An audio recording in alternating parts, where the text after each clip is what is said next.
Centimetre square mole inverse, यही तो दे रखी है। जबकि आपको है ना HCl की कितनी दे रखी है, HCl की मोलर कंडक्टिविटी लिख लीजिएगा, लैम्डा एम जरूर लिखिएगा बेटा। लैम्डा एम ऑफ HCl कितनी दे रखी है आपको, है ना 426.16 ओम inverse centimetre square mole inverse. जबकि आपको मोलर कंडक्टिविटी ऑफ किसकी दे रखी है बेटा, NaCl। तो NaCl की कितनी दे रखी है आपको, है ना, आपको दे रखी है 126.45 ohm inverse centimetre square mole inverse दे रखी है। जो गिवन था मैंने लिख लिया। अब आप बताइए आपको निकालनी किसकी है, आपसे बोला molar conductivity of acetic acid निकाल दीजिए, है ना, ये आप पूछ रहा है कि ये निकालनी है आपको। तो इसको किस तरह से निकालोगे, तो आपके सामने क्या है, आप देखिए कि लैम्डा यानी molar conductivity of acetic acid किसके बराबर होगी, तो मोलर कंडक्टेंस, है ना, molar conductance of acetate ion plus molar conductance of, या लैम्डा एम लिखना जरूर लिखा करें, ठीक है ना। लैम्डा एम जो होगा वो किसके, H, है ना, के बराबर होगा, यानी molar conductivity H plus ion के बराबर होगी। तो अब आपको ये दोनों आयन की क्या करना है, कंडक्टिविटी को मेजर करना है, जो कि इसके बराबर एसिटिक एसिड के बराबर निकल आएगी। तो गाइस अब आप लोग क्या करोगे, नेक्स्ट में क्या करोगे, अब lambda M of acetic acid is equal to, है ना, आप क्या करोगे बेटा, आपको जो गिवन है वो लिखिए कि आपको एसीटेट आयन मिल जाए और H प्लस आयन मिल जाए, बाकी सब कैंसिल आउट हो जाए, इस तरह से इक्वेशन को लिखिए। तो आपका जो एसीटेट है वो तो आप लिखोगे लैम्डा एम ऑफ, इस तरह से लिखो, lambda M of acetate ion यानी सोडियम एसीटेट। अब क्योंकि माइनस करना है, Na को नहीं चाहिए तो NaCl लिख दो। तो आप क्या लिखोगे, मोलर कंडक्टिविटी ऑफ NaCl और plus HCl, molar conductivity of HCl लिख दिया। अब आप चाहो तो इसको खोल के भी लिख सकते हो, क्योंकि आपको प्रैक्टिस नहीं है इतनी, तो आप क्या करिए, इसको खोल के भी लिखना सीख लीजिए।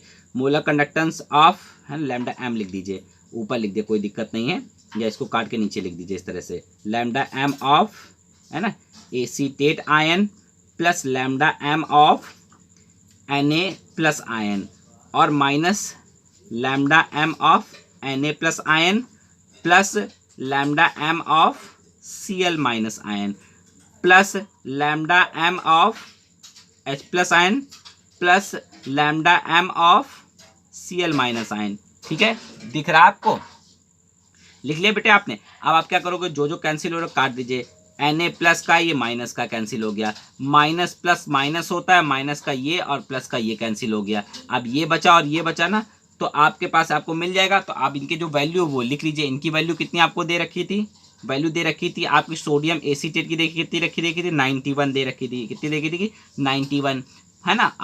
आपने क्या करा था, आप इसको क्या कर दीजिए, पहले प्लस वाले को इधर ले आइए ना। प्लस वाला कितना था आपको दिया था 400, कितना दे रखा था बेटा 426, कितना 426.16 और माइनस, है ना, माइनस को बाद में ले जाइए, कोई दिक्कत नहीं, माइनस पहले प्लस प्लस को जोड़ दीजिए और माइनस को बाद में माइनस कर दीजिए। 126 कितनी थी बेटा 126.45। अब क्या करिए, इसको सॉल्व कर दीजिए, इसको इसमें जोड़ दीजिए और इससे माइनस कर दीजिए, तो आपको कितनी निकलेगी, लगभग 390.71 क्या निकलेगी, ओम इनवर्स सेंटीमीटर स्क्वायर और क्या निकलेगी, मोल इनवर्स। ठीक है बेटा, दैट योर आंसर। इस तरह से आपको क्वेश्चंस को क्या करना पड़ेगा बेटा, सॉल्व करना पड़ेगा। क्या करना पड़ेगा, इस तरह के क्वेश्चन को आपको क्या करना पड़ेगा, सॉल्व करना पड़ेगा। अब क्या देखते हैं हम लोग, आगे जो क्वेश्चन दे रखा है उसके बारे में देखते हैं। नेक्स्ट क्वेश्चन मेरे लिए क्या कह रहा है, हमसे कह रहा है, ये तो बेटा हम इसी में क्वेश्चन सॉल्व कर देंगे ताकि आपको आसान पड़े, जबकि आप ये पहले देख लीजिए किस तरह से मैंने करा है। ठीक है, ताकि आपको कॉपी में लिखने में तकलीफ ना हो, आप वीडियो को पॉज करके लिख सकते हो। ठीक है गाइस, चलिए अब हम लोग क्या करते हैं, अपने नेक्स्ट क्वेश्चन की तरफ बढ़ते हैं। नेक्स्ट क्वेश्चन मेरा क्या है, देखिएगा, सेकंड क्वेश्चन, कैलकुलेट, है ना, molar conductance of calcium chloride and magnesium sulphate from the following data. तो ये फॉलोइंग डेटा आपको दे रखा है, इससे आपको क्या करना है, कैल्शियम क्लोराइड की मोलर कंडक्टेंस को मेजर करना है और साथ ही साथ मैग्नीशियम सल्फेट की कंडक्टेंस को, मोलर कंडक्टेंस को आपको मेजर करना है। तो जाहिर सी बात है, आप पहले क्या करिए, कैलकुलेट करिए molar conductance of calcium chloride. तो कैल्शियम क्लोराइड के लिए आपको कौन कौन सा आयन चाहिए, आपको कैल्शियम आयन चाहिए, यानी आपको चाहिए molar conductance of calcium ion plus molar conductance of, आपको चाहिए क्या चाहिए बेटा, क्योंकि क्लोराइड, तो आपको मोलर कंडक्टेंस यानी 2 times of molar conductance of Cl minus ion आपको चाहिए। ठीक है, तो अब आपको इसकी कितनी वैल्यू दी गई है, आपको इसकी वैल्यू दी गई है, ध्यान दीजिए कितनी वैल्यू दी गई है बेटे, आपको इसकी वैल्यू दी गई है 1 है ना 119, कितनी दी गई है बेटा 119, तो आप लिख लीजिए 119 प्लस, ठीक है, अब आपको दी गई है 2 इंटू, है ना, क्योंकि स्टैचोमेट्रिक 2 है। अब Cl की कितनी दी गई है, Cl माइनस की 76.3, कितनी दी गई है 76.3, तो आप इसको कैलकुलेट करिए तो कितना निकल के आएगा 271.6। आप यूनिट भी क्या मैंने बताई थी, ओम इनवर्स, है ना, सेंटीमीटर स्क्वायर और मोल इनवर्स। ठीक है, ये इसकी यूनिट है। और दूसरी यूनिट भी आप लोग याद रखा करिए, साइमन सेंटीमीटर स्क्वायर पर मोल। ठीक है, इसको भी आप लोग याद करके रखिएगा, इसको भी मत भूलिएगा कि मतलब उसने साइमन में दे दी तो आप लोग इसको जानते ही नहीं हो। ठीक है, ओम इनवर्स को मुंह भी बोलते हैं बेटा, मुंह में भी दे सकता है, तो इसीलिए पहले मैंने इन सारी चीजों को क्लियर कर दिया था। अब आपको किसकी निकालनी है, मोलर कंडक्टेंस ऑफ आपको किसकी निकालनी है, मैग्नीशियम सल्फेट की निकालनी है। तो आप कैसे निकालोगे, तो गाइस आपको पहले क्या करना पड़ेगा, आपका पहला काम जो होगा वो आप क्या करोगे, मोलर कंडक्टेंस ऑफ आपको मैग्नीशियम आयन चाहिए। क्या चाहिए बेटा, मोलर कंडक्टेंस ऑफ आपको मैग्नीशियम आयन चाहिए। कितना, तो पहले लिख लीजिए मोलर कंडक्टेंस ऑफ आपको चाहिए मैग्नीशियम आयन चाहिए, है ना। साथ ही साथ चाहिए क्या, मोलर कंडक्टेंस ऑफ आपको किसकी चाहिए बेटा, आपको molar conductance of sulphate ion भी चाहिए। क्या चाहिए बेटा, सल्फेट आयन भी चाहिए। तो अब आपको क्या करना है, इनकी वैल्यू को रख दीजिए और जोड़ दीजिए, तो जिससे आप क्या निकाल सकते हो, आप आसानी से क्या कर सकते हो, इनकी वैल्यू को कैलकुलेट कर सकते हो, यानी molar conductance of magnesium sulphate को आप आसानी से निकाल सकते हो। तो क्या करोगे बेटा, आप मैग्नीशियम की कितनी दे रखी है बेटा, मैग्नीशियम की दी रखी है 106, कितनी दे रखी है बेटा 106, प्लस सल्फेट की कितनी दे रखी है 160, कितनी दे रखी है 160, टोटल कितनी निकल के आएगी बेटा, टोटल ये निकल के आएगी 266, है ना, साइमन सेंटीमीटर स्क्वायर पर मोल, है ना। तो ये आपका आंसर हो गया। तो बेटा आप समझ में आया कि किस तरह से आप क्वेश्चंस को सॉल्व करेंगे, और आप इस तरह से क्या करेंगे, क्वेश्चंस को अप्रोच करेंगे, सॉल्व करने की कोशिश करेंगे, ताकि आपकी जो चीजें हैं आसानी से हो जाएं। तो गाइस अब आपके सामने मैं 2 क्वेश्चन बोल रहा हूं, आप उसको नोट कर लीजिए और आप मुझे करके क्या करोगे, दिखाओगे। और मैं बोल क्या रहा हूं, मैं आपको लिख के दे रहा हूं ताकि आपके लिए आसानी पड़े कुछ चीजों को। आप ये 2 क्वेश्चन मुझे जरूर करके दिखाएंगे। अगर आप मुझे 2 क्वेश्चन करके दिखाते हैं तो मैं समझ जाऊंगा कि आपको कॉन्सेप्ट क्लियर हो गया है। ठीक है, क्वेश्चन नंबर जो मेरा है ना, फर्स्ट क्या है, क्वेश्चन नंबर मेरा फर्स्ट है ना, molar conductance at infinite dilution, है ना, फॉर बैरियम हाइड्रोक्साइड, है ना, बैरियम हाइड्रोक्साइड, बैरियम क्लोराइड, है ना, एंड अमोनियम क्लोराइड, है ना, आर 523.28 और 280 एंड 129.8 साइमन सेंटीमीटर स्क्वायर पर मोल, है ना, रिस्पेक्टिवली, है ना। बोल रहा है कैलकुलेट है ना, मोलर कंडक्टेंस ऑफ या molar conductance for ammonium NH4OH, ammonium hydroxide.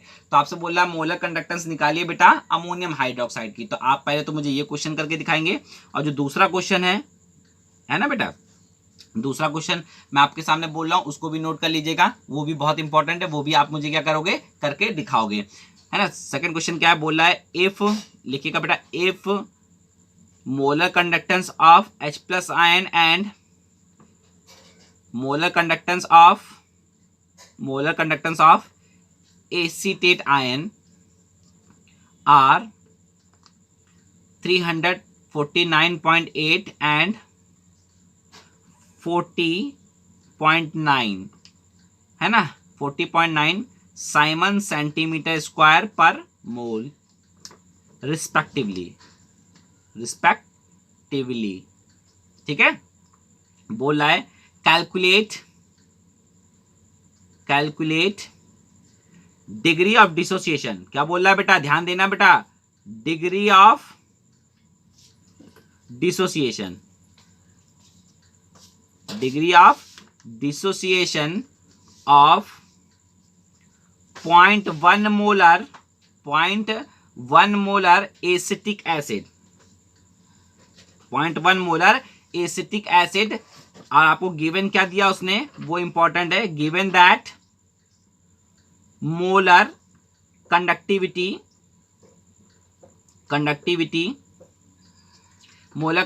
Of, है ना, acetic acid at this concentration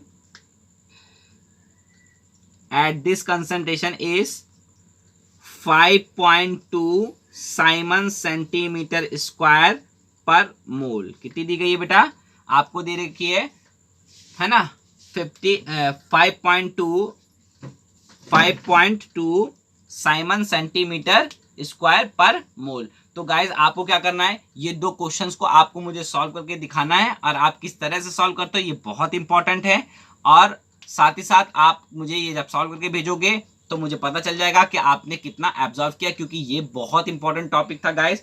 और साथ ही साथ एक चीज मेरी सुन लीजिएगा, ये मेरा लास्ट टॉपिक था, है ना, इलेक्ट्रोकेमिस्ट्री के बाद अब मैं और कोई टॉपिक इलेक्ट्रोकेमिस्ट्री में डिस्कस करने वाला नहीं हूं, क्योंकि बाकी जो टॉपिक हैं वो एक्चुअली में जब आप मेरी लैब में आओगे, क्योंकि कंडक्टोमेट्री टार्ट्रेशन से है, तो कंडक्टोमेट्री जो टार्ट्रेशन होगा, क्योंकि आप 12th में आ चुके हो, तो 11th में भी आपने देखा था कि मैंने आपको टार्ट्रेशन करा रखे हैं 2-3, और जब आप कंडक्टोमेट्री टार्ट्रेशन करोगे तो फिर मैं यही जो आपका जो कॉन्सेप्ट है ना, कि है ना कंडक्टोमेट्री टार्ट्रेशन का, ये मैं आपको लैब में आपके सामने ही क्लियर करूंगा, ठीक है। तो आप देखिए ओवरऑल जितना भी इलेक्ट्रोकेमिस्ट्री का टॉपिक था मैंने वो क्लियर कर दिया है।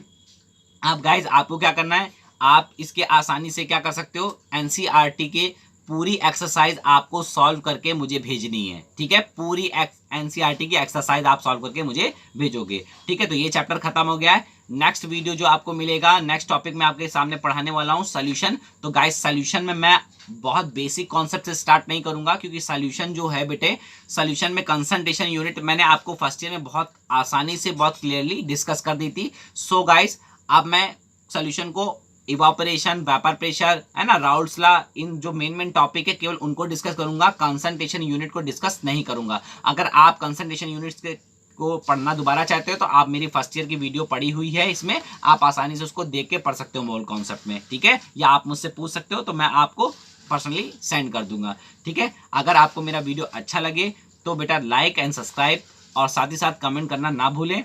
और thank you so much for watching my video, thank you so much guys.